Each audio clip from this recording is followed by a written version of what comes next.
Lire donne des ailes. Quoi de mieux en cette période si particulière que de nous rapprocher de nos amis les livres et de nous blottir au creux de leurs pages. Tu partages tes lectures avec moi depuis si longtemps qu'aujourd'hui, c'est à mon tour de te confier une de mes histoires préférées. Éric Orsena, auteur du livre que je te présente, La grammaire est une chanson douce, est un romancier et un académicien français. Ici, ce n'est pas seulement un livre que je te raconte, c'est une belle et petite fable, une magnifique déclaration d'amour à la grammaire et à la langue française.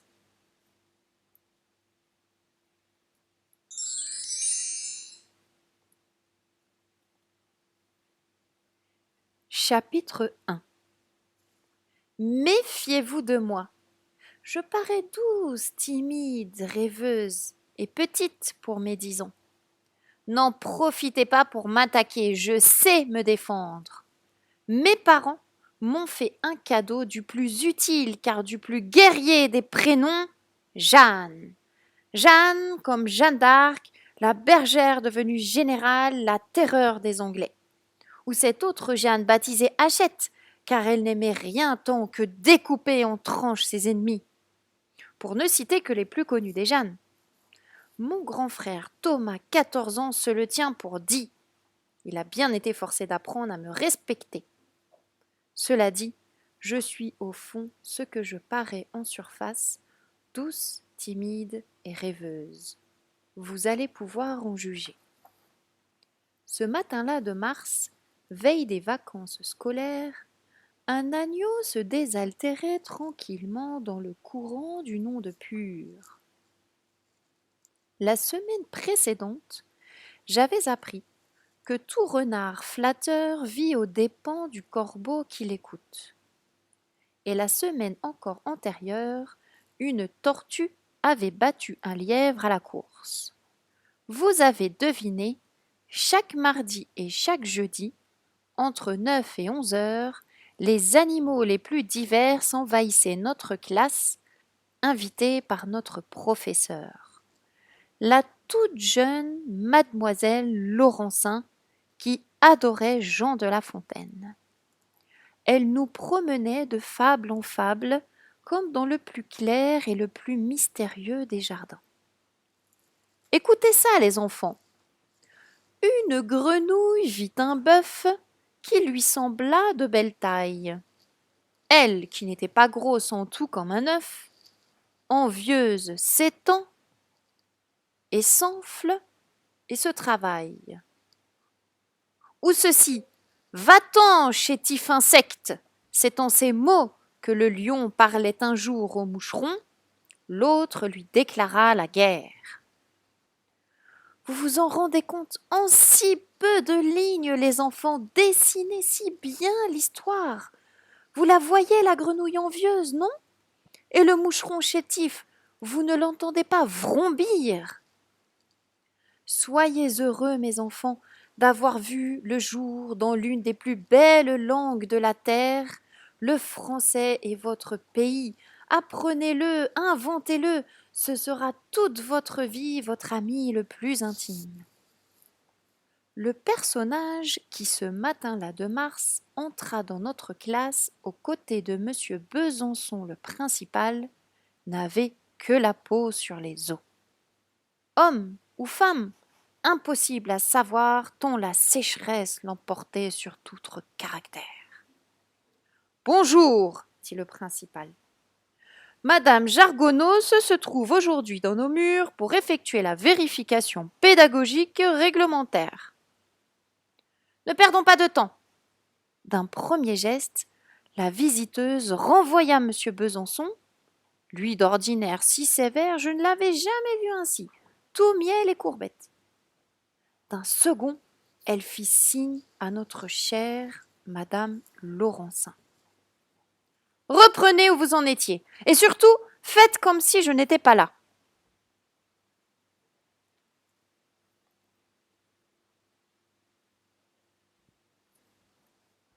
pauvre mademoiselle. Notre professeur se tordit les mains, inspira fort et vaillante, se lança.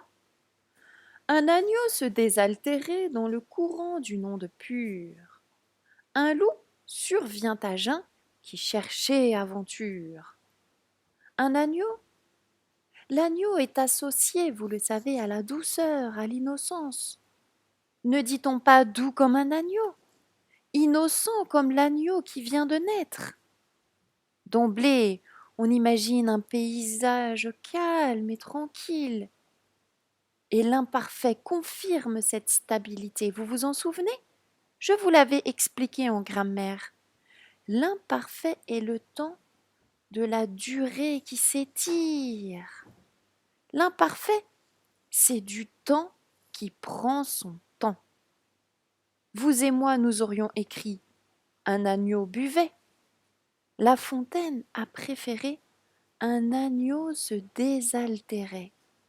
5 syllabes, toujours l'effet de longueur. On a tout son temps.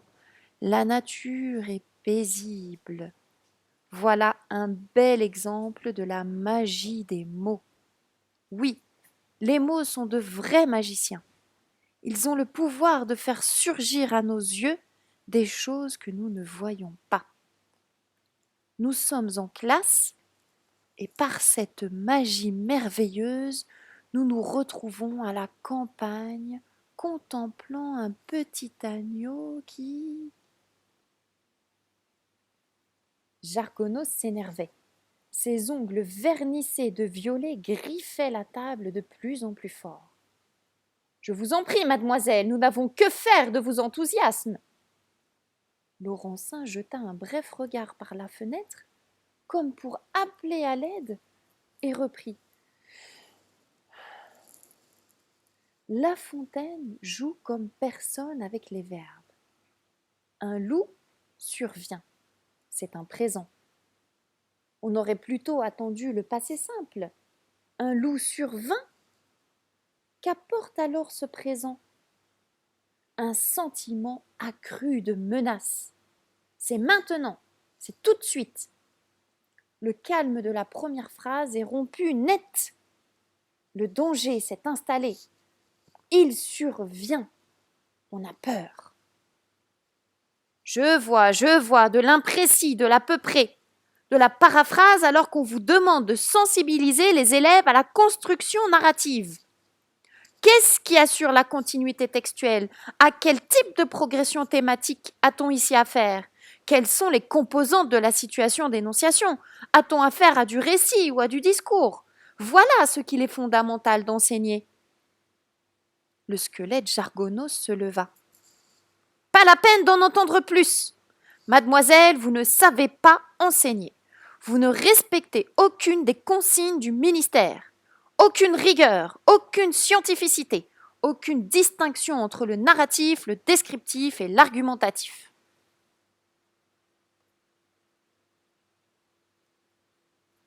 Inutile de dire que pour nous, cette Jargonos parlait chinois. Telle semblait d'ailleurs l'opinion de Laurencin.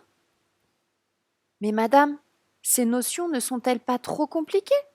Mes élèves n'ont pas 12 ans et ils sont en 6e. Et alors, les petits Français n'ont pas droit à la science exacte? La sonnerie interrompit leur dispute. La femme squelette s'était assise au bureau et remplissait un papier qu'elle tendit à notre chère mademoiselle en larmes. Ma chère, vous avez besoin au plus vite d'une bonne remise à niveau. Vous tombez bien, un stage commence après-demain. Vous trouverez sur ce formulaire l'adresse de l'institut qui va s'occuper de vous. Allez, ne pleurnichez pas. Une petite semaine de soins pédagogiques et vous saurez comment procéder dorénavant. Elle grimaça un au revoir. Nous ne lui avons pas répondu. Accompagnée de Besançon qui l'attendait dans le couloir, toujours aussi miel et courbette, Madame Jargonos s'en était allée torturer ailleurs.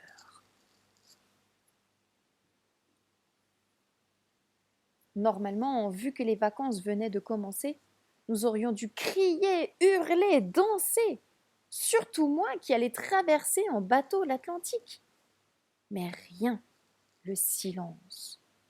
Nous nous regardions bouche ouverte comme des poissons rouges dans un bocal. La détresse de notre cher professeur nous bouleversait. Et quels étaient ces soins pédagogiques qu'allait lui infliger le terrible institut.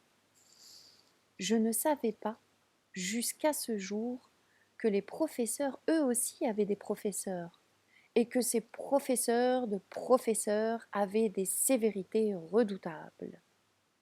La nuit, je rêvais qu'avec des pinces, quelqu'un se préparait à m'ouvrir la tête pour y installer un tas de mots qu'il avait près de lui, des mots aussi desséchés que des squelettes. Heureusement, un lion, un moucheron et une tortue prenaient ma défense, mettaient en fuite le méchant et ses pinces. C'est le lendemain, dans l'après-midi, qu'avec mon frère, je pris la mer.